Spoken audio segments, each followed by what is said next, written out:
fellow Falcoholics. What is up? Welcome to episode 235 of the Falcoholic Live. I'm your host, Kevin Knight at Falcoholic Kevin, joined by a wonderful guest. He is the host of the On Falcons podcast, as well as a contributor at thefalcoholic.com, Aaron Freeman at FalcFans. Aaron, how are we doing tonight? I'm doing pretty good, Kevin. How you doing tonight? Good. It definitely better after the Calais Campbell signing. I didn't think we could fill the entire evening with Scotty Miller talk. I think that would have been a little aggressive. But with Calais Campbell and Scotty Miller, that's definitely some stuff to get us started. But haven't had you on since a lot of the biggest moves have come in. So we definitely have a lot of ground to cover and just want to sort of get your thoughts on where the team, where you think the team is at, how you feel about the moves. I think you're in pretty good spirits, especially for you. So I know someone tweeted at me, it was like, it's going to be positive, right? It's like, well, I mean, I'm going to be positive. I can't speak for Aaron, ever with that. But I think Aaron is pretty happy, guys, but we'll definitely get his takes tonight.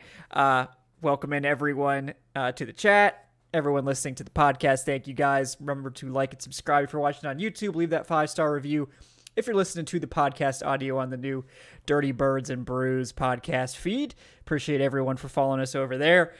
Let's jump right in with the most important signing, Scotty Miller. So let's talk about no shade intended towards Scotty Miller. That one is actually probably more interesting than people think. But let's of course start with Calais Campbell. It's the big name. We've been sort of waiting to see since he visited the team last week. There was the report that it did go pretty well, the initial visit. So that was encouraging. But personally, I thought when he left Atlanta and then it was reported that he was going to take like 5 or 6 more visits, that I was sort of like, he's not going to sign with Atlanta. Like I'm like, happy that he at least visited. That made me feel good, but I wasn't really expecting him to sign here. And then we get the news, of course, that he actually blew off, to some extent, the Bills and Jets, who both wanted to have him in for visits this week. And of course also spurned the Lions, Ravens, and Jaguars, who were trying to bring him in as well, due to an impassioned call from Arthur Blank, among others, perhaps, getting him to seal the deal early. So that's pretty cool. But how do you feel right off the top hearing about the Calais Campbell signing today?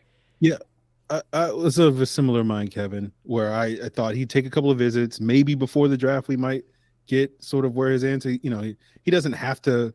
He's in no rush to pick his destination. It's not like people were going to be like, well, we're not going to sign Calais Campbell. So I figured it was a couple of weeks, and thus the more time went by, the less chance it was. But it was nice to kind of hear, Arthur Blank getting back to his like original roots as the owner, where they would like fly free agents in back in the day, and he would like take them out to like a fancy steak dinner and wine and dine them and buy flowers for the wife and a mink coat and all that stuff. And like he would always like seal the deal. So like for the first couple of years, I remember like that was what happened with like Rod Coleman and Michael Turner and all those guys like back in the day, that like the Falcons were able to basically, a guy would visit Atlanta and they would never leave Atlanta because Arthur Blank would sort of seal the deal. And we just really haven't gotten that type of signing in a long time. So it was kind of refreshing to be like, oh, this nostalgia, it feels really good with Arthur Blank kind of sealing the deal on this Calais Campbell thing with that 40-minute phone call and sort of, selling seemingly the community aspect and, Calais Campbell being a Walter Payton Man of the Year. But obviously, the thing that gets us excited is what Calais Campbell's going to bring on the football field. And I think he's going to be a very good player for the Atlanta Falcons. And I think with him, along with David Onyemata and Caden Ellis, bringing back Lorenzo Carter, the expectations that Arnold Ebiketie is going to make a jump. And of course, Grady Jarrett being Grady Jarrett. And of course, the likelihood, I'm sure Kevin and you and I might disagree on where the Falcons might take another pass rusher, whether it's round 1, round 2, round 3. But I think we both would agree that they're going to take another pass rusher pretty high in the draft. And, that's a pretty solid, 7-8 man group if you throw Taquan Graham in the mix as well. So that's a really strong rotation that we just really haven't seen in Atlanta for probably ever. I think I said on Locked On Falcons on tonight's episode, this is the potentially the best pass rush that we've seen in Atlanta in 20 years. It's been 20 years since 2004, since the Falcons had 40 or more sacks in the season. And I feel really good that Calais Campbell, in addition to, a rookie, may be the thing that pushes us over the top to get to a league average pass rush, which is, an incredible achievement for the Atlanta Falcons. That's like an elite pass rush anywhere else. Like if we get to league average here, it's probably Super Bowl season because of how of how much this team has just struggled to generate sacks. I mean, some years they've been better in terms of pressure generation and the sacks haven't come. And then they did have that one year where Vic just happened to have like 15 and a half sacks without actually having that many pressures, which was sort of the opposite.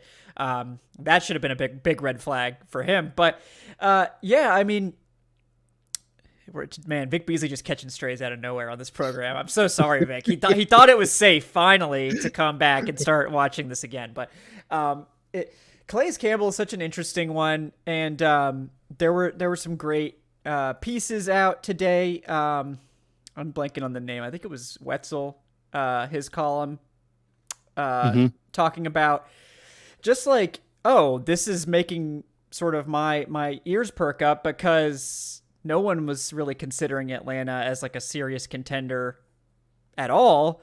And like Calais Campbell doesn't necessarily make them one, but the fact that he chose to go there is notable. Because you look at the other teams he was visiting, the Lions are probably the most trendy, like new playoff team pick in the NFC. The Jets, I mean, I don't blame him for not going to the Jets. That I wouldn't touch that team with a 10-foot pole, even though that defense is actually pretty good. But then the Bills, it's like, oh, well, how's Atlanta going to compete with the Bills? I mean, that team is basically an AFC contender every single year. And then you got just like, oh, the Falcons are involved. Like, and that was the first team that he visited. That's odd. So it does make me feel a little better about him, buying into that. At least he's hopeful that this team is going to do something this year. I mean, I think if he's not coming here to be part of a rebuild, like this is no longer a rebuild team. Like this is a team that is trying to win this year. I hope that's obvious to everyone. Doesn't mean they're going to go all in. That doesn't seem to be their plan at all. And I'm sure we'll get into that when we get into more of the free agency stuff, but it's just interesting. It's noteworthy. I think that he chose to come here. I think it should inspire the fans a little bit that I wouldn't necessarily call him a premier free agent, but his signing here means more than his actual like contract. Like it's probably a 1 year, $6 million deal, something like that. So it's not like a top end free agent sort of contract, but who he is and sort of the fact that he was getting all of this interest from all these playoff teams and he chose to come to Atlanta, that is notable and hopefully portends that this team really will have a bounce back year and not a D- offseason like Football Outsiders seems to be suggesting. So, man, they're gonna catch a lot from me on that. I'm getting Falcon the receipts. Fans have a long memory. Yes, Yeah. it's not. I don't think it's gonna take very long to cash that one in, but I'm waiting for after the draft when it mysteriously changes to a B+ with just an edit there. But I'm interested in where you think Calais is going to play mostly, because I guess I'm sort of seeing... I mean, he's going to play on the inside and outside. Obviously, that's what he's always done. But I'm wondering if it's more like base end 5-tech stuff, because the Falcons really don't have that right now, like a big run defending edge. Or if you think it's going to be more interior focused pass rushing for him. Yeah, I think we'll probably see more base end stuff, right? I feel like when you look at him versus the other guys that the Falcons have, they don't really have that big end, right? Like we all went into the offseason thinking, oh, we'll go out there and we'll sign Marcus Davenport and we'll sign, whoever else, Jadeveon Clowney, whoever else was at the top of the list, all these big ends. And then they went and re-signed Lorenzo Carter. And then they went and just basically got pure defensive tackles like David Onyemata. And bringing Eddie Goldman back, and you don't really have that piece. And so I think Campbell's value is that he can kick outside. Like I think his most productive game last year from a pressure standpoint was against the Patriots, where he had like 6 pressures in that game, and that was also the game where I think he spent the most snaps playing as an edge rusher, going up against like Trent Brown and Isaiah Wynn. But of course in that game he also lined up plenty of times on the interior or whatnot. So I think you'll probably see a lot of base end when the Falcons play 4-3, obviously more that 3-4 defensive end when the Falcons are sort of playing that look. And then, of course, the versatility to kind of kick inside, when they have a 4-man front or a 3-man front. I think that's the beautiful thing about Calais Campbell is that, a man that's that large can pretty much line up wherever he wants, it's the joke of like, where does the 800-pound gorilla sit? And it's like, where does the 300-pound Calais Campbell sit? Like wherever he wants, like he can go wherever he lines up. And I think that's kind of the vision for him. And I do think we'll probably see a lot of him playing D-end though. Yeah, that's sort of my take as well, is that he'll definitely factor in as a rotational pass rusher on the inside. And it'll depend, I think, also on the opponent, of course. Like if they're playing a really pass-heavy team, he's probably just not going to have to play base end as much because they're going to be a nickel all the time. But I do think that that's probably where he's going to play the majority of his snaps. And part of that's because of the depth that the Falcons have assembled on the interior, that it's not just Grady Jarrett. Whereas last year, Calais Campbell would have been like the second best defensive lineman on the entire team. And maybe you could make that argument that he actually still is, given his prowess as a run defender. I mean, I think he graded out as still like one of the best, most elite run defending 5-techs in the NFL still. So if you value that highly, which I think it deserves respect, then maybe he still is like the second or third best defensive lineman on the team. But you've got Grady Jarrett, you've got David Onyemata. If Eddie Goldman does play, which I think we should probably, I don't know what to think about that. I think that the fact that he asked to be reinstated should lead us to believe that he's going to play, but I don't know. But you don't know. If you get to July, he gets that Georgia heat, and he's like, you know what? I'm good. I think they would be pretty upset if that happened again. But I certainly would be. Just Eddie Goldman, the biggest tease on the defensive line, perhaps. But like every single spot has gotten better. Like Grady Jarrett's obviously great, so no worries there. But like going from 3 games of Anthony Rush and Timmy Horn to Eddie Goldman, who, even if he's not 100% Eddie Goldman, is probably going to be better than what we had last year. Onyemata, Calais Campbell, and then you have hopefully better seasons from Ebiketie and Malone, which it seems like the Falcons are really sort of depending on those guys to step up, and they haven't really made any major edge additions other than Campbell. So it seems but it's like every spot on the interior other than Grady Jarrett's has gotten an upgrade. And there's like, we're looking at it now, we're like Taquan Graham, who was a good player in his own right, is going to be like the second guy off the bench now, like, which is probably perfect for him. Honestly, maybe he I don't think he would be a bad starter either, but it's like we went into the offseason with expecting Taquan Graham to be a starter because they didn't have anybody else. And now he might be the second guy off the bench. So just the depth has improved so drastically on the defensive interior that I think it portends really good things, because you look at last year in particular, and it's like Vincent Taylor got hurt in camp, and then it was like, well, we're screwed. We don't have anybody else to rush the passer on the inside. So that was our one shot because we have no money. So there we are. And now it's like, God forbid one of these guys does have to miss time, we shouldn't see a huge drop off. Like there shouldn't be like, oh, well, now we don't have anyone to rush the passer, so Grady Jarrett plays 75% of the snaps. Let's go. Which is a disservice to him. Also, that he's not going to be playing at his best when he's having to play that many snaps. So it's really exciting to see finally this defensive line get to hopefully a level that, especially the interior, that we've wanted it to be for so long. But also with Ryan Nielsen here, I think the door is open for them to take maybe a more project-y edge rusher. I wouldn't be upset, obviously, they took someone that's a little more polished either, but maybe we actually could have faith that if they take more of a project-y guy, whether that's at 8, 44, 73, I think, 75. Something I should. That. Well, I did a trade, spoiler alert, and then I got like another pick in the 70s. So that was throwing me off. But so it's like I feel pretty confident that like they're going to draft an edge, and we're going to talk about that today too, I'm sure. But maybe we can actually have confidence that this guy could develop into something instead of just being like painfully mediocre for several years before eventually getting a 5th-year option for lots of money and then disappearing into the sunset. So Vic Beasley again. Sorry, brother.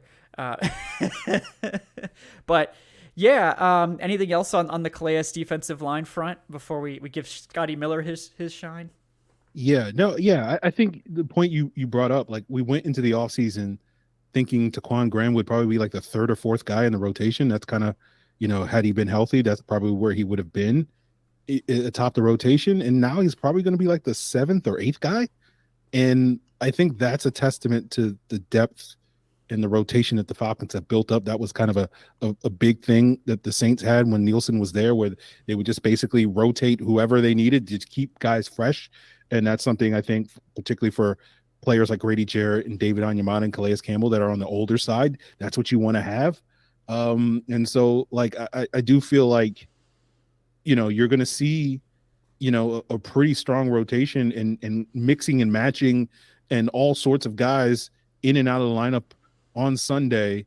And the Falcons can kind of play however they want to play. And I think that's kind of been the goal that they're doing. And I think Calais Campbell is a big part of that. And we'll obviously see what they do in the draft and sort of what type of player, but wouldn't shock me at all if they walked away with this draft with 2 or 3 additions along the front, to continue to bolster that unit, just because, Campbell is just kind of a 1-year rental, a great guy to come in, play, and you don't necessarily need your rookies to have to hit the ground running necessarily.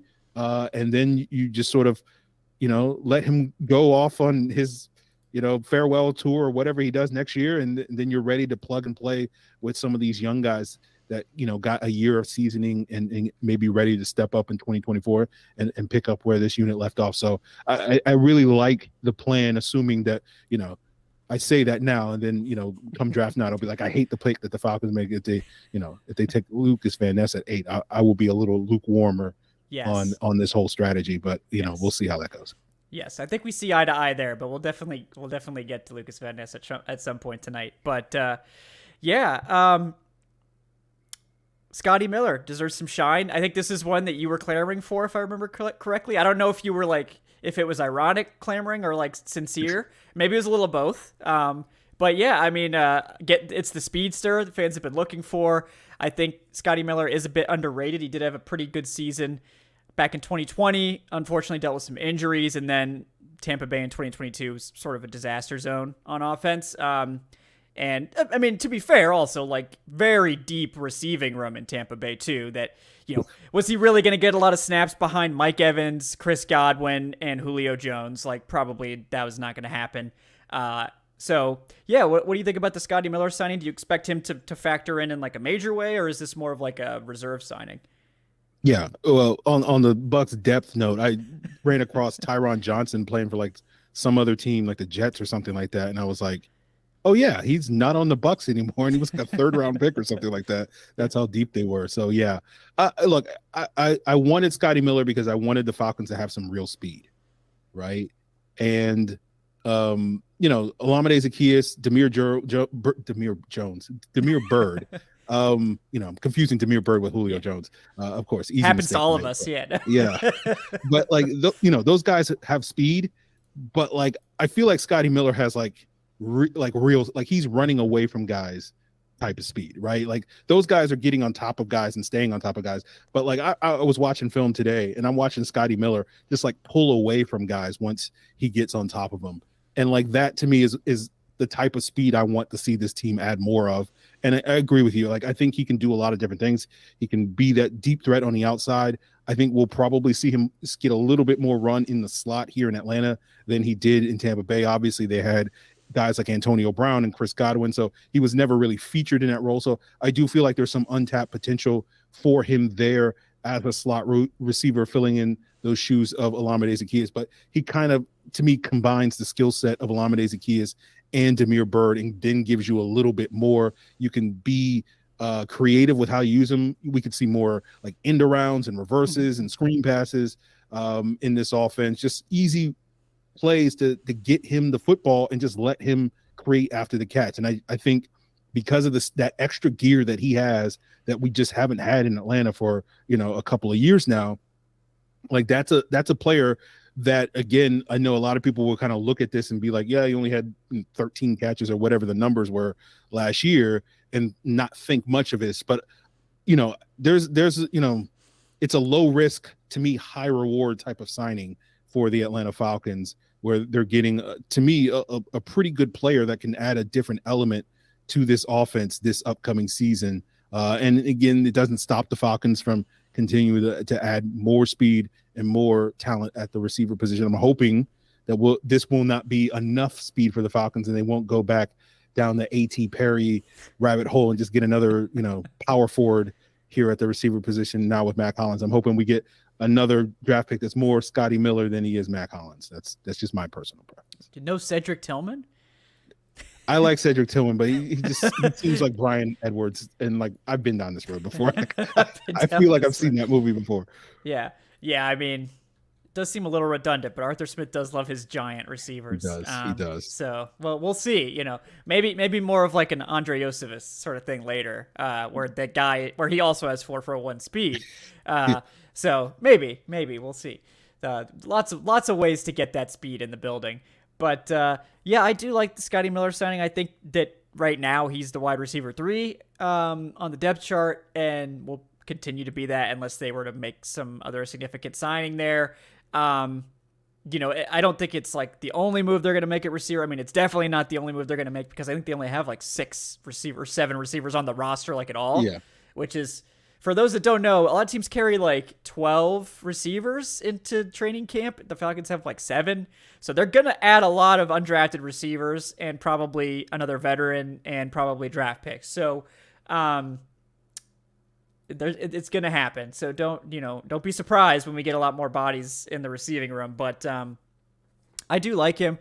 I got the most important information of all, which is, can he run block? And the answer is actually, he's a pretty good run blocker. Like, he's a little bit of average to above average run blocker, which for a guy who's 5'9", 175, I think is equivalent to being like a good or better run blocker. So, props there. Like, he's not a negative as a run blocker, which is probably really important to Arthur Smith. That's probably what sealed the deal. So, and again, it's probably a very minimal contract, minimal amount of money involved, for a guy that, he's going to play some outside, probably going to play some in the slot. We've talked about it before. The Falcons don't really use a slot receiver super often, but when they do, it's nice to have someone that's good. When people keep, tweeting at me saying, oh, are they going to consider like Jackson Smith and Jigba or Josh Downs? It's like, well, I don't think they're going to take a slot receiver like that early, because they only use them about 25% of the time. But someone like Scotty Miller, who's going to play outside some and could play the slot without costing a lot of money, sure, yeah, that could be a nice player to have in the slot. And then, other guys like a Trey Palmer, Trey Tucker, a lot of Treys, Tank Dell, guys that like have lined up on the outside. I mean, Tank Dell, I don't know if that's going to work in the NFL, but can do a little bit of both, then, that's fine too. But I would caution people to not try to pencil in like pure slot options for the Falcons, especially like on day 2 or earlier, because they just don't use the position that much to justify that type of draft investment. Now I say that, and they're probably going to take like, Josh Downs in the second round or something like that. But, they could also take Darnell Washington and just get 15 tight ends in here. So anything's on the table, honestly, with this team. But I was just picturing Darnell Washington playing outside wide receiver, because that is Arthur Smith's wet dream. Yes. And then you get John Fitzpatrick in there too. So everyone's like, every single player is minimum 6'4" or whatever. So Drake London, Mac Hollins, John Fitzpatrick, Kyle Pitts, and Darnell Washington. That's all 5 skill positions at 6'4" or above. So just beautiful chaos out there. But I like the signing. I think it's a pretty good one. Probably not going to be a lot of money, and I think the upside is pretty good, considering. So moving on to, we could talk about the rest of Falcons free agency, because I haven't really had a chance to get your takes on it. And I know Jason Gaines wants to lead us off here with his donation. Thank you, Jason, with the $2. He says, Aaron, have you went ahead and bought that top floor penthouse on McGarry Island yet? Yeah, I'm looking. I got a real estate agent. We're looking at a couple of places. Now that I'm gonna be stuck here for another 3 years, I might as well, buy a nice little place and see what, settle in a little bit rather than looking on the horizon, looking for that boat to come and rescue me off this island. Yeah. Yeah. But thanks, Jason. That was a good one. He says he's surprised you haven't started a Teespring store selling McGarry Island merch so far. But that's a good idea, though. Somebody That's should. actually, yeah, that is actually a good idea. So It's in the works. It's in the works. I'll cut you 10%, Jason.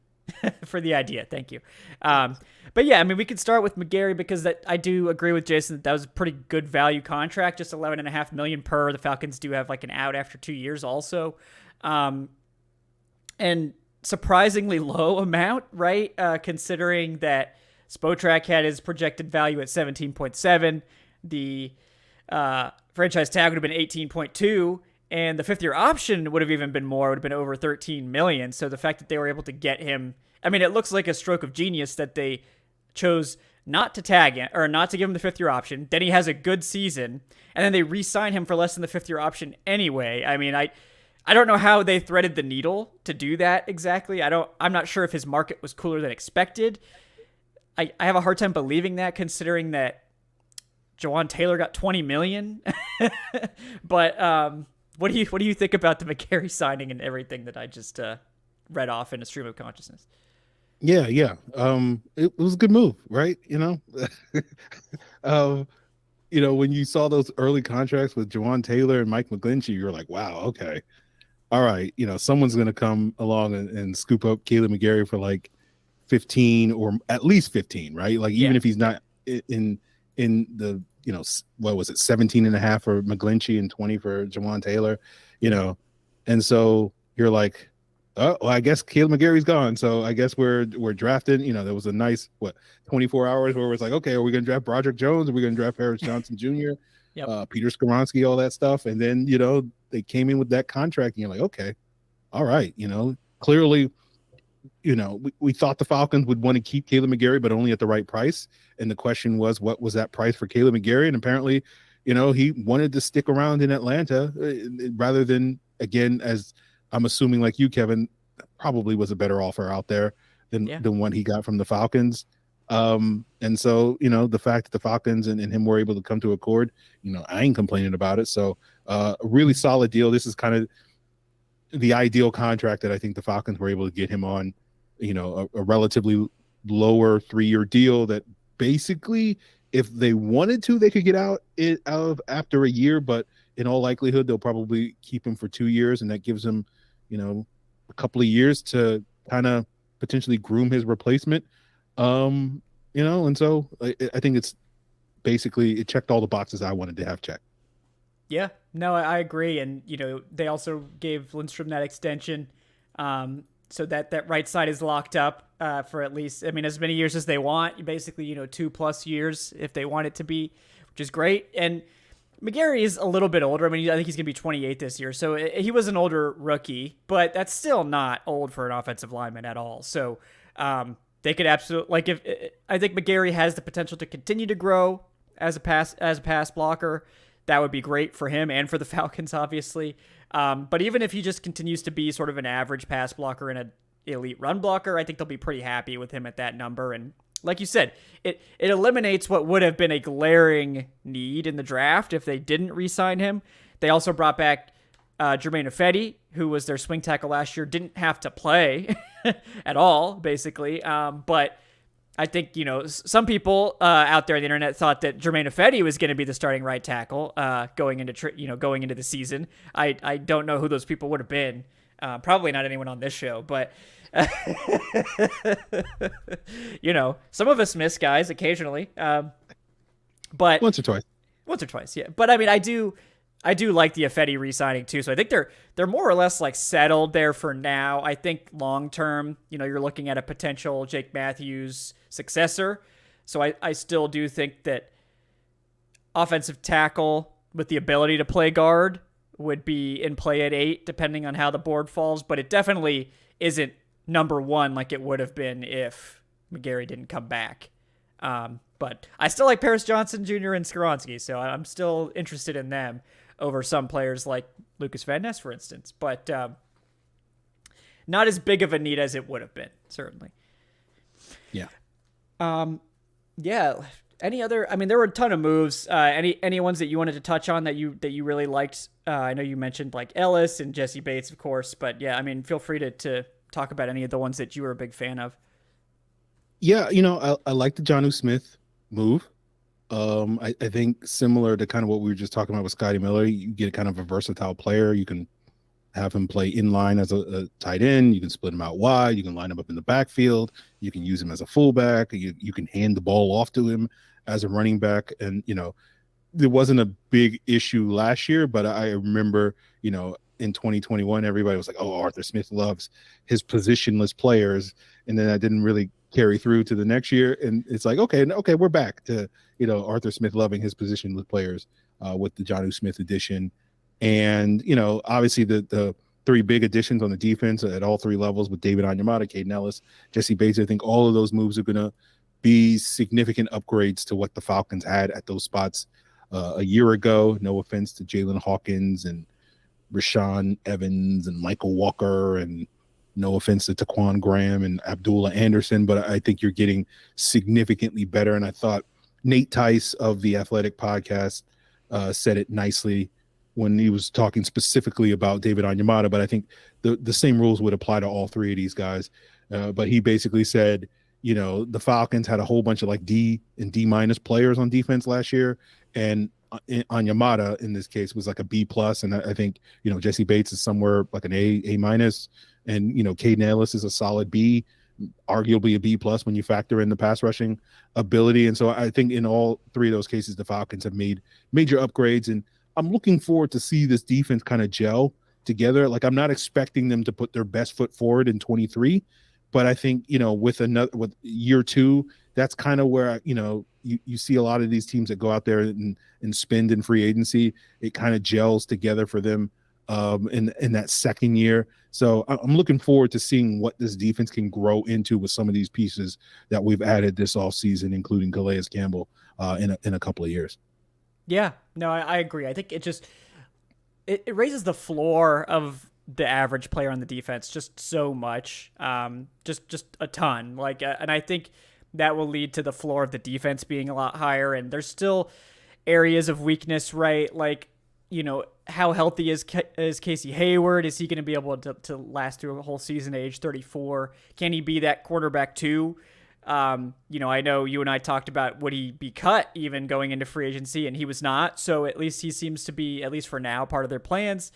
Cornerback could be a spot they targeted 8 or on day 2, because this is a very deep corner class. Same thing with edge. And then, yeah, I mean, I really do like the Caden Ellis one. I think that one's sort of underrated. And contrary to what some people seem to think, I think he's going to play mostly off ball. He will rush sometimes, but Ellis had his best games off ball. He started the year as like a traditional sort of outside linebacker, but he had to start playing inside at both Mike and Will throughout the season, and actually had his best games, 4 of his best 5 games according to PFF, playing either Mike or Will. So I think that's probably where he's going to play. Not the best like coverage linebacker. I mean, he's fine as a coverage linebacker. He's not a plus there, but in terms of run defense, really good. Pass rush, one of the best, certainly for an off-ball linebacker. And if this is anything like Dennis Allen's Saints defense, the Falcons under Ryan Nielsen will be blitzing the linebackers as much as they can. I mean, Dennis Allen loved to do it. Troy Anderson, you would think with his athleticism, would be able to do it. Caden Ellis has done it to the point where he can even line up off the edge and rush sometimes. And, Rashawn Evans, who the team is apparently working to re-sign, also a very effective blitzer at times. I do think that he's going to be signed, for people that are wondering, to be more of like the third linebacker, not a starter. But again, that's just another sign that's sort of like raising the floor, whereas before it would have been, I don't know if Michael Walker's going to make the roster. We don't really know if this new coaching staff is a fan of him or not. Dean Pease certainly seemed to be out on Michael Walker at the end of last season, but it's really interesting to look at sort of where the defense is expected to be now. And I think last year we went in with like, well, it's probably the worst, talent-wise defense in the NFL. They have spent the fewest cap space of any team on this defense, so the expectations are very low. That's not going to be the case anymore. I mean, I don't think any of us rational fans are expecting like great things, but honestly, average would have been enough for this team to win a lot more games last year, because despite all of the struggles, they were in one-score games all the time last year. They didn't win as many of them, obviously, compared to the previous year, but just a small upgrade on defense could be enough for this team to win a couple more games, and that could be the difference between them winning a bad NFC South or not, considering the rest of this division. So, yeah, I agree. Yeah, I don't even know if they need to be average. Like they can be the 22nd best defense, and that's a massive improvement from what we've seen the last couple of years. So, yeah, I agree with that. Yeah, I know someone in the chat mentioned it as well. It's that the gelling period may be a little bit more condensed because it is a familiar scheme with Ryan Nielsen for a lot of these free agents, and a lot of these guys have played together previously with Onyemata and Ellis. So it's not, it's not completely new. Obviously the Falcons players from the DP system will have an adjustment period to the new defense, but it may go a little bit faster. But again, I would expect sloppy play to start the year, and that's probably going to irritate a lot of fans. But I'm hoping by the time we get to, October, November, that it's starting to come together, and this team is starting to sort of get hot. And I would always prefer team to struggle in September and then steadily improve to when you get to December, you're firing on all cylinders and getting and heating up for a potential playoff run, as opposed to the infamous Dan Quinn start strong and quickly fall off a cliff and then win 3 games at the end of the year to ruin your draft pick. But I enjoy that less, that style. So hopefully won't have that going this year. But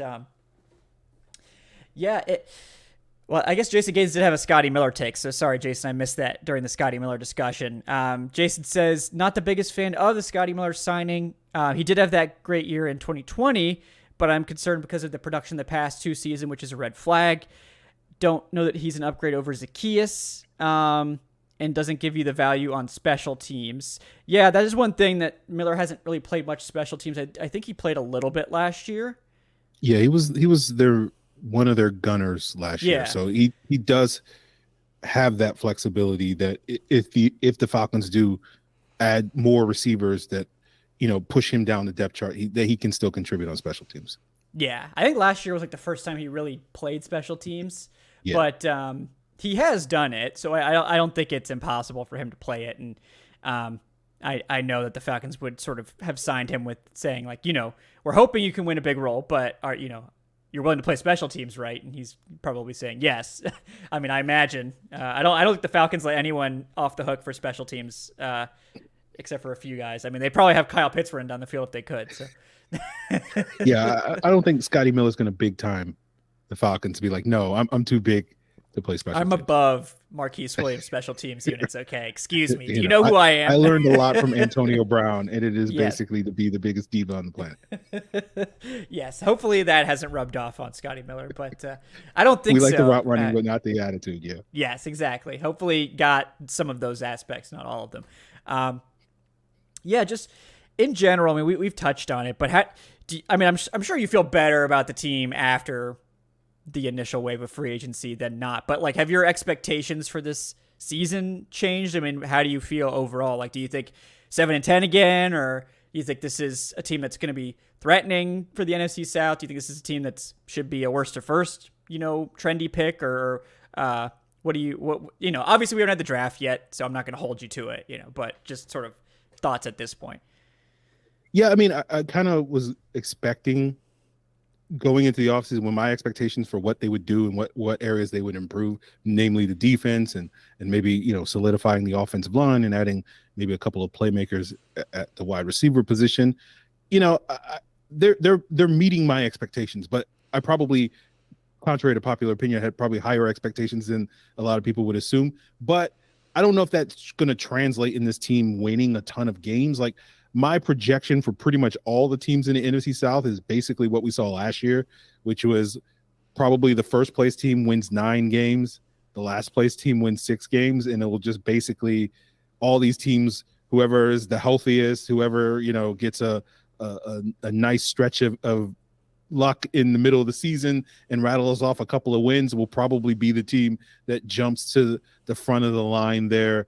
And so, this will be a Falcons team along with several of these other teams that will probably, that week 18 game, whoever they wind up matching up, a couple of these NFC South games will be a win in your in type of performance. And we'll just sort of have to see how well, and I think a lot of it rests on, just how much and how many strides Desmond Ridder takes as a quarterback, because I think we, believe that the supporting cast around him should be solid enough that if, he can put together, again, like, I think all he has to be is just kind of like a league average quarterback, maybe slightly better than that.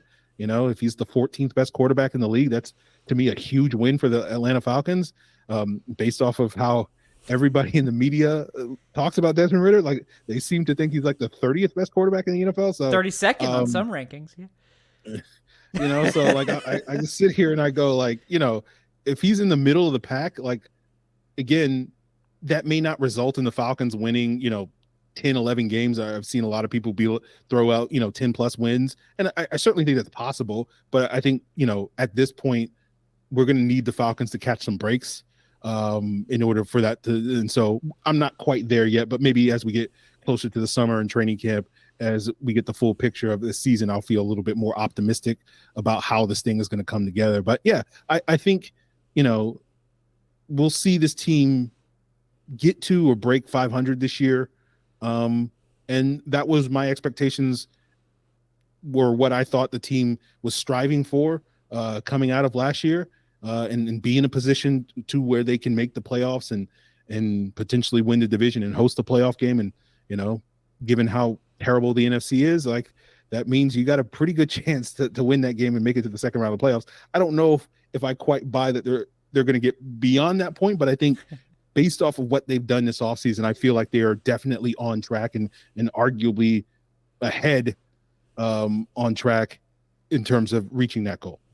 Yeah, I would agree. I think right now, like, my sort of mid-level expectation would probably be like around 9-8. Like, just like, I think they will get above 500. But what does that translate into? Is it like a very frustrating 500, like 9-8, or is it like struggle early but finish strong 9-8? Because that's a very different conversation. Because if they are winning the division at 9-8, which is very realistic in this NFC South, they could be a hot team who's played their best football in December. And then, it's like, oh, nobody wants to play the Falcons right now. They've got it together. But I mean, making the playoffs, like, no matter what, I think that would be something that would be a feather in the cap of this regime. And I'm sure that's what they're targeting. I mean, getting a playoff win obviously would be huge. But I think anyone that's like having expectations for more than this team, like making the playoffs, maybe getting a playoff win, is probably going to be disappointed. And I would caution you to sort of pump the brakes a little bit, but that would be well on time and would probably cool off a lot of the more like negative perceptions of fans of this regime. That I think it's pretty clear that they're trying to win, and they're done with the whole we're rebuilding this. Now they're going to be patient about it. I think this is going to segue into our next topic. But they've, I think, done this slow and steady. They've built this thing consistently. They haven't always made the right decisions, and I'm sure we'll, have some misses to look back on from this free agency class, of course. But I think, the Desmond Ridder conversation is one that is really important. And this announcement that Desmond Ridder is the starter has ruffled a lot of feathers. It's certainly pissed off the national media. It's led to a lot of sour grapes. A lot of people sort of just blasting the Falcons' entire offseason because they're not going after Lamar, which I get the allure of Lamar Jackson. We've talked about it at length. I wouldn't have been upset if they decided to pull the trigger on that because Lamar's a great player. It would be a lot of fun. They've also made it very clear that they're not interested, at least at this point, and basically so has every other NFL team. So, I feel like the Falcons get blasted because I don't know. There's a lot of teams that could use Lamar Jackson, but the Falcons did come out and say that Desmond Ridder is the starter. That is the plan right now, is for Desmond Ridder to enter the season as the starter. This is not binding. Obviously things can change. Unexpected things happen, whatever. But at this point, it sounds like Desmond Ridder is going to be the starter. What do you think about that announcement? And do you think that the Falcons are still looking into quarterback in a serious way outside of Ridder, or is this actually the plan is to give Ridder a fair chance and then evaluate, at the end of 2023 if they need to make another move? Yeah, I don't think, to answer your second question, I don't think the Falcons are going to add another quarterback. I think, they did a visit with Anthony Richardson. We might hear more of them visiting with other quarterbacks in this draft class, but I think it's more just doing their due diligence. And, especially if one of these guys gets taken by the Carolina Panthers, like you kind of want to, get a little bit of insight into that guy that you might be playing, multiple times for the next 5+ years. And, the reason I come to that conclusion is, if you look at since Arthur Smith and Terry Fontenot have been on the job, the Falcons have never carried more than 3 quarterbacks on the roster, right? Whenever they brought in a 4th guy, it was because Mariota went on IR or Felipe Franks was on the COVID list or something like that. So I just don't think they're interested in carrying 4 quarterbacks. And especially given this summer, you're going to want to give Desmond Ridder as many reps as possible. Bringing in another quarterback is just going to steal reps away from him. That is just not going to benefit your football team in any major way. So I think they're going to be content to roll with Ridder, Woodside, and Heineke probably through training camp, and probably keep Woodside on the practice squad, and that will be their threesome for the season. And for all of you guys that are praying and hoping that Felipe Franks will never take another snap at quarterback, I think you've gotten your wish this offseason. So that is something to celebrate. But as far as the announcement with Ridder being the starter, this feels like this has been, the building thing for months now. And, I know a lot of people during the season were like, oh, they're not playing Ridder because they don't believe in Ridder.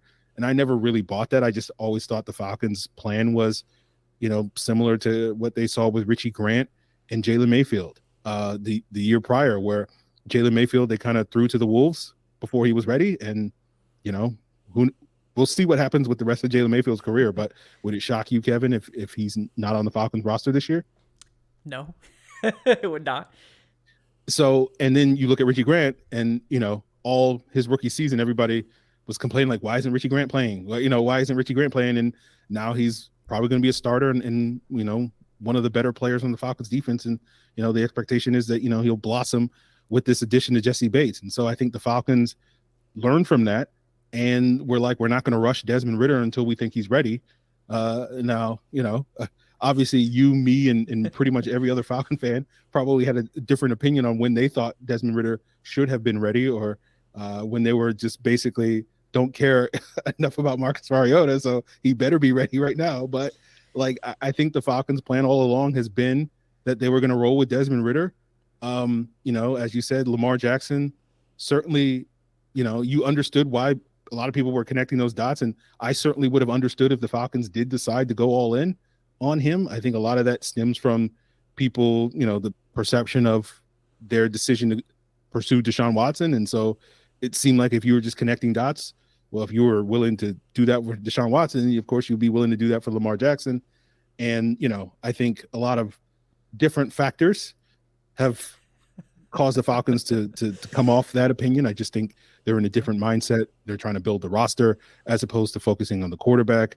The money aspect of Lamar Jackson, I think, is probably a bigger part than, seemingly the national media seems to want to admit, because I know a lot of national media people are like, well, whatever Lamar wants, pay him because he's that good. And I get why people have that opinion, but I don't think NFL teams see it from that perspective. It's I said it on Locked On Falcons. I don't think Lamar Jackson is a victim in this, but he is caught up in a proxy war between the NFL and the NFLPA when it comes to fully guaranteed contracts. And so, that's what this is all about. And that's why Lamar Jackson, his interest has gone cold. This is my personal opinion, but I do think if Lamar had an agent, he probably would have gotten paid 2 years ago, and he Yep. probably would have a job right now if he had an agent, but that's just my personal opinion.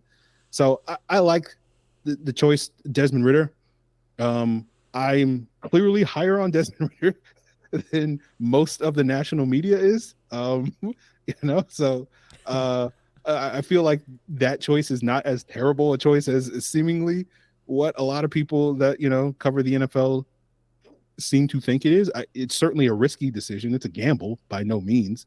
But, I do think it's a better bet than a lot of people seem to want to give the Falcons credit for. So I'm looking forward to seeing what he can do, with a full offseason, getting reps with the ones. I'm not expecting him to be elite by any means, but I'm expecting him to be a solid NFL starter. And as I said, like, if he's the 14th best quarterback in the NFL, that to me is a huge win for the Atlanta Falcons. And certainly, we'll have some receipts for some of the people that were, saying this is a terrible choice by the Atlanta Falcons. So I look forward to that day. That's I'm a petty person, Kevin. I think you know that about me. So, that's why we love you. I'll take some screenshots, and I'll be ready to throw those out there in December and January. Yeah, of course. No, I mean, we see very similarly eye to eye on Desmond Ridder. We've talked about it before. I was super high on him coming out. I was high on him the year before he came out. I was like, oh, day two, I'd be interested, Desmond Ridder. And then he went back to school, which is probably smart because he had a great season and took Cincinnati to the college football playoffs. So I think the draft, where he ended up getting drafted, really skews opinions to kind of a ridiculous extent. I think people ignore that he was the second quarterback drafted and focus entirely on the fact that he was taken in the third round. I'm shocked he lasted that long. I thought there was like late first buzz. I thought the Falcons were going to have trouble getting him in the second round. He ends up falling to 75 or wherever it was. I'm getting picks mixed up with this year too, but it ends up being, third round pick, and now all of a sudden he's written off entirely. It's like, oh, well, he's a third round pick, so he's not going to amount to anything. We can move on. Like, why would any team bother starting the player they drafted in the third round? If this was any other position, he would be expected to be a big contributor. You'd be expecting a lot from that player. But because it's a quarterback, it's all of a sudden like, well, why are they wasting their time with this nobody? Like, why aren't they going out and trading for somebody, or why aren't they interested in trading up into the top three to get, Will Levis or Anthony Richardson, which, Anthony Richardson, I could hear the arguments because he's a one-of-one athlete, and elite arm talent. Desmond Ridder, also an excellent athlete, not an elite arm talent. His arm is above average. I think it's good. It's not like crazy, but you really don't need to have elite arm talent to be a good NFL quarterback. Like, it helps. It's always nice. But I mean, look at Tom Brady. That man does not have elite arm talent, has not had it maybe ever. Joe Burrow is another example. Yeah. If you are smart and you have a nice release and you have good mechanics and all these things, you can get plenty of power behind your throw to hit your receiver deep. And that's all you really have to do in the NFL. You don't really have to do some Mahomes level falling over and like chucking 70-yard bombs down the field. As fun as that would be to watch, that's not a requirement to be a good NFL starter. And honestly, you're going to really struggle to replicate one-of-one players like, Patrick Mahomes. I think if you're going out looking for Patrick Mahomes as your quarterback, you're going to be disappointed. Yeah, you get Zach Wilson. I could have told you that, Jets, but yeah. Going back to quarterback takes from years ago, but yeah, I just think it's a shame because I think Ridder's a much better prospect than he's being treated as. I mean, people are accusing the Falcons of like tanking or like racism, which Desmond Ridder's biracial, by the way, so that is very not cool. And like it just seems like a lot of sour grapes around Lamar. And like, if you wanted the Falcons to pursue Lamar, you're not wrong. Like, I don't think there would have been any, like, if they were interested in Lamar and they were looking into it, I wouldn't feel angry about it or upset. I would think it would be totally justified. But everything this team has done for the past 3 years, aside from Deshaun Watson, which I don't expect the national media to understand the nuance of that pursuit like Atlanta media does. So I'm not really holding them to that standard. But also, it has been reported, we all know who pushed the Deshaun Watson thing. And it wasn't Arthur Smith and Terry Fontenot. And if you eliminate that from the equation, their way of approaching the quarterback position has been consistent for the past 3 years. They passed on Justin Fields at 4. They didn't really make... They went with Desmond Ridder in the 3rd round last year. And then this year, they brought in a veteran backup in Taylor Heineke and are handing the keys to Desmond Ridder. This is not a team that's trying to spend big at quarterback. And I think they got a steal in Desmond Ridder, even if he just becomes an average starter for a 3rd-round pick. I mean, that's a tremendous steal. He's making less than $2 million a year on his rookie deal for the next 3 years. They have the opportunity to do what fans have been clamoring for them to do for years, which is build a team with a quarterback on a rookie contract. And then now that they have that, they're like, no, not that one. Like, get a different one. Like, no, do it again. Like, draft somebody else. No, not Ridder. Like, not a 3rd rounder. Like, you need, and like, Ridder might not work out. He doesn't have the ceiling of some of these guys that are at the top of this class. I mean, Bryce Young, special player. CJ Stroud, really talented passer.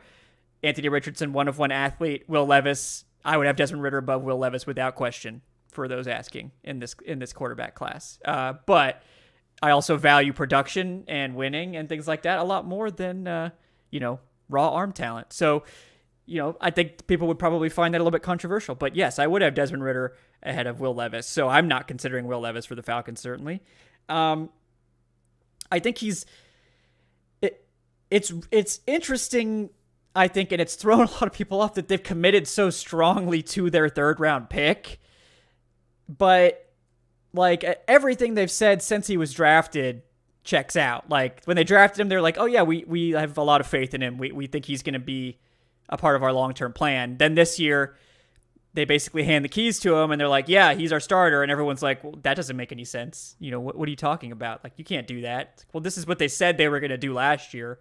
Like, maybe they just happened to luck into getting him in the 3rd round. Maybe it's a little bit of luck there. Now, clearly they would have been comfortable they were comfortable passing on him in the 2nd round. So, take away from that whatever you want. But I don't know. It just seems like a lot of sour grapes from a lot of people and a lot of sort of ignoring the team building strategy that they're clearly going for, which is we're going to go cheap at quarterback and to a certain extent wide receiver as well, which they've been, other than Drake London, very reluctant to spend any resources at wide receiver, give out big contracts or anything like that. I mean, that could change, but and really bolster the run game, bolster the offensive line, bolster tight end, and hope to God that the defense improves is basically the strategy, right? And clean up the cap too. And that's the other side of the coin is if you go out, trade all your future draft capital for Lamar Jackson and then sign him to a mega deal that's fully guaranteed, the whole entire cap mess that you just cleaned up, you're right back in it once again. And you're back to, and you're going to be like the Saints,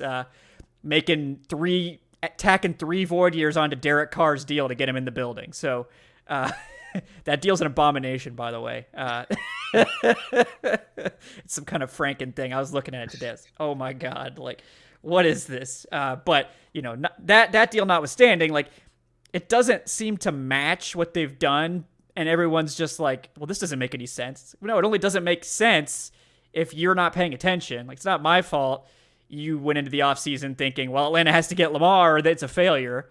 And Atlanta's been like, we were never trying to get Lamar. That was you, and it's probably my fault too, because we talked about it. I mean, we talked about it during the season. We talked about it in the offseason as like, oh, this could be interesting. I did say it was like a 5% chance at best. So if you guys took that and ran with it, that's on you. But,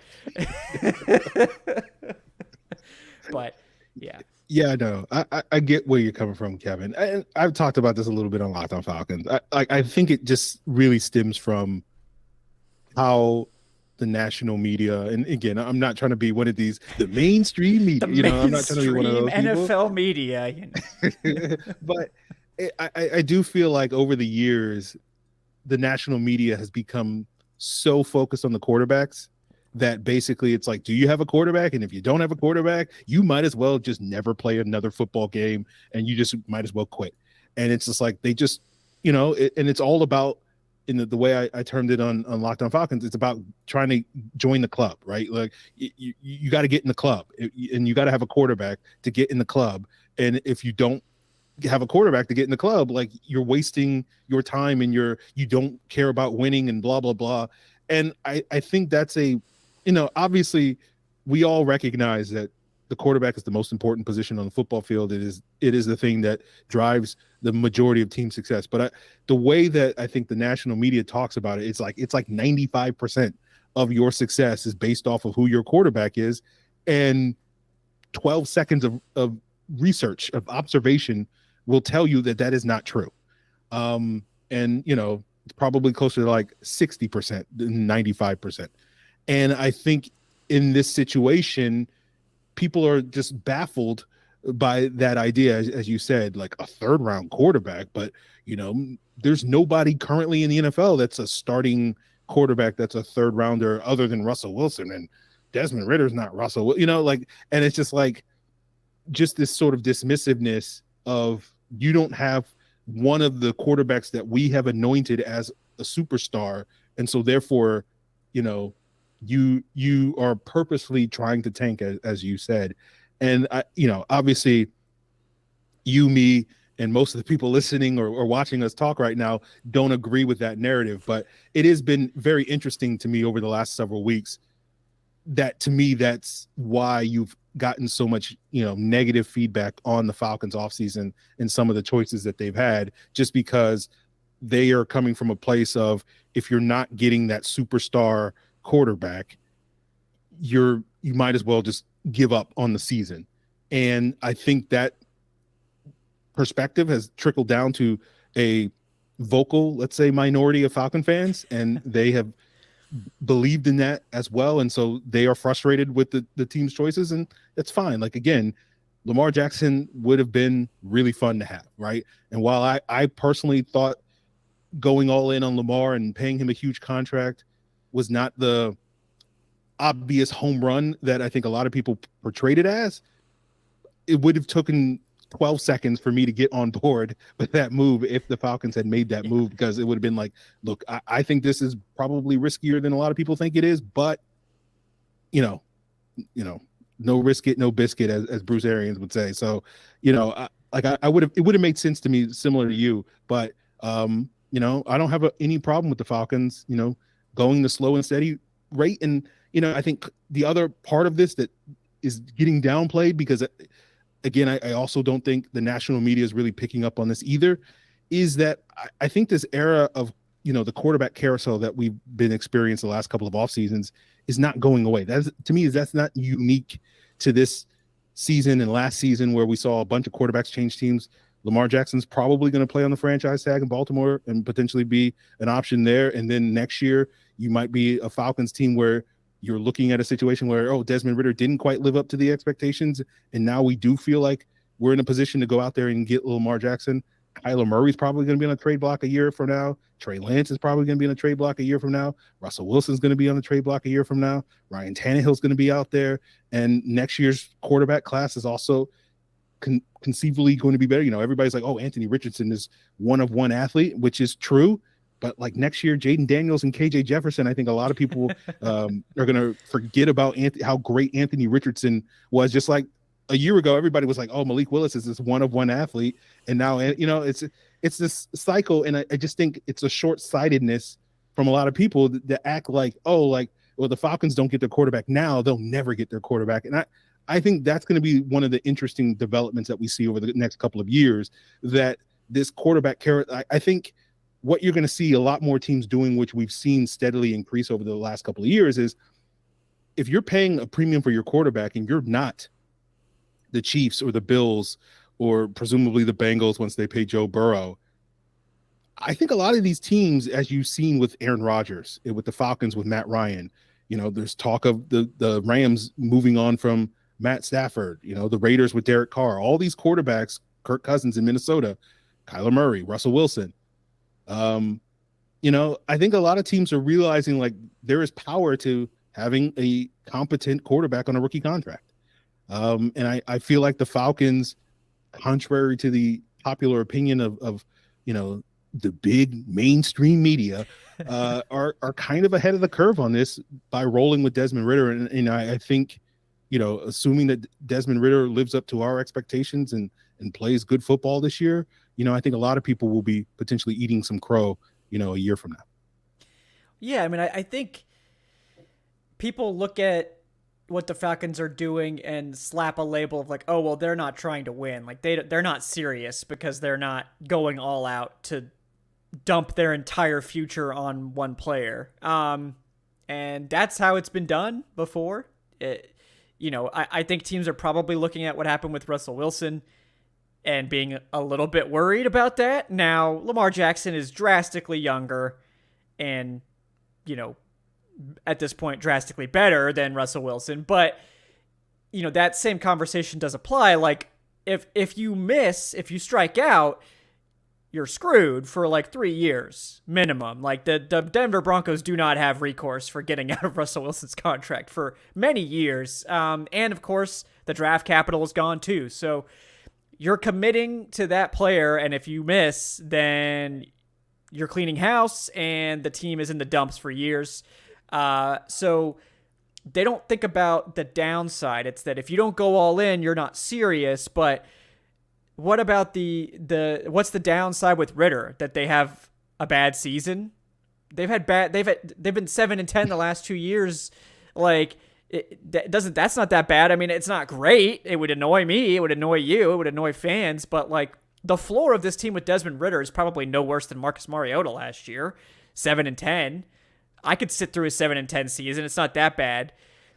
The upside is that you have a average to potentially above average or better quarterback on a rookie deal for 2 more years at like less than $2 million, and you look like a genius. And you go into next year with like another 60 million, 70 million in cap space, and that could be the season where you're like, now we're going all in. Ritter's good enough for us. Now we're going to get a first round pick. We're going to, potentially trade for some high level veterans and spend down, and we're going to now act like the contender that we think we are. Or Ridder isn't it, right? They have that mediocre season. They're probably picking in the top 10 again. And you still have all of your picks and all of your money to go out and get that quarterback next year. And one way or another, whether Ridder is a good backup, nothing, whatever, and you still have the ability, because you have all of your picks, you maybe have as much as an extra second rounder from the Calvin Ridley trade. And if Ridder does fizzle out badly, like you're probably picking in the top 10. So it's not going to be all that hard to orchestrate a trade. I mean, the Panthers got from 8 to 1. It's not that hard. I mean, you have to be willing to give up the assets, but like it's doable. They could go out and go to 1 for Caleb Williams or Drake May next year. But it's like it doesn't preclude them. They're not really committed to Ridder beyond this year if he doesn't work out. You're committing for 1 year to see what happens. I think people just fundamentally don't understand where the Falcons are like in process. They're like, oh, this is year 3 of Arthur Smith and Terry Fontenot. They need to win now or they're getting fired. And like for most staffs, that would be the case. But let's be honest, it hasn't been that bad. First of all, for these two, it's not like they've been putting out a terrible product every Sunday, like some coaches, and getting fired in their first year, like some coaches. It has been on like a slow and steady incline. It hasn't been great. And this is year 3 where it's like, okay, we need to start winning. But I think a lot of people are thinking that the pressure is on for them to now flip the switch and become this contender, when really I think the pressure's on for them to take a step forward, compete for the playoffs. Probably the expectation is that they make the playoffs. But other than that, I think this is still like a step up the ladder, and there's still one more step to go before it's like, okay, now we need to be perennial playoff contenders because this is all coming together. And like, I think people think that the Falcons in 2023 are where like they're treating them, I think, like we should be treating them in 2024, where next year I think the Lamar thing would probably be a lot more like realistic, because it's like, okay, we've spent money, we've brought in multiple draft classes, guys are coming together. This team is probably, we should know if this team is a quarterback away or not at that point. And then it's like, okay, well, now we know if we add Lamar to this, it should be, Super Bowl or bust, whatever. Right now, you added Lamar to this at the beginning of the offseason, and it's like, well, they were 7-10 last year. I like the moves, but like we haven't seen any of these guys play together. All these new pieces, like they're probably making the playoffs, but I think everyone's saying like, oh, if they added Lamar, now they're an NFC contender. It's like, well, that you don't think that's a lot of wishful thinking? Like, I mean, sure, it would be exciting and fun, and Lamar's great, but like, I think. Like if you just swapped Ridder for Lamar right now, everyone would say A+ offseason, they're Super Bowl contenders. But like, does it move the needle for this team that much this year? I'm not sure. And then it hamstrings you to improve this team going forward, because you're not going to have first round picks for years. You probably wouldn't have a first round pick this year, and you don't have money either going forward. So I don't know. It's complicated. I get the allure of Lamar. I know you do too. We're not trying to trash anyone that was interested in Lamar, but it's time to move on. And we're not going to be able to move on, unfortunately. We're probably going to have this conversation about 3 more times, but I think we have covered a lot of ground. If you guys have made it this long, you should understand fully the situation and our opinions on it, but I'm sure we'll get asked about it next week. So but it just gives you more opportunities to basically say the same thing a different way, right? It's just creativity and whatnot, right? Just change the wording. We could probably farm this Lamar thing for at least another month. I would really like for there to be more buzz in like June, when there's literally nothing happening. That would have been the perfect time for Lamar buzz, but yeah, unfortunately by then it's probably going to have completely died down for Atlanta, sadly. So, Aaron, always appreciate it. Always a pleasure. Guys, he's Aaron Freeman at Falc Fans, host of the Locked On Falcons podcast, also contributor at thefalcoholic.com. Aaron, anything you're working on you'd like to plug for the people? No, I'm going to spin Locked On Falcons into, going after the mainstream NFL media. I can get my Fox News on, Locked On mainstream media. Yeah. Like that. I'm sure there was a lot of Falcon fans that would really enjoy that type of content. Like NFL.com will never tell you this, but I'm going to, so we'll get some mileage out of this. Yeah. Counterculture. But for sure. Definitely check out Locked On Falcons. Talked a little bit more about Calais Campbell on today's episode. Talked about my thoughts on what this means for the Falcons draft selection at 8 on that episode. And go check it out on your preferred podcast platform, YouTube, elsewhere, all that stuff and more. Absolutely. Check that out, guys. Locked On Falcons. Very nice program. If you're looking for daily coverage, we don't do daily coverage here. We do like 2 to 3 a week. So I appreciate Aaron carrying the torch of the daily coverage over there at Locked On Falcons. Also, when he does write stuff for thefalcoholic.com, it's top notch. So definitely keep an eye out for that when it does post. I really appreciate your time. As always, guys, I'm Kevin Knight at Falcoholic Kevin. Please do like and subscribe if you're watching on YouTube. We appreciate all like 250 of you hanging out with us tonight on a random Wednesday. Terrific. Love you guys. If you listen to the podcast audio, leave that 5-star review. Really help us out. Appreciate that.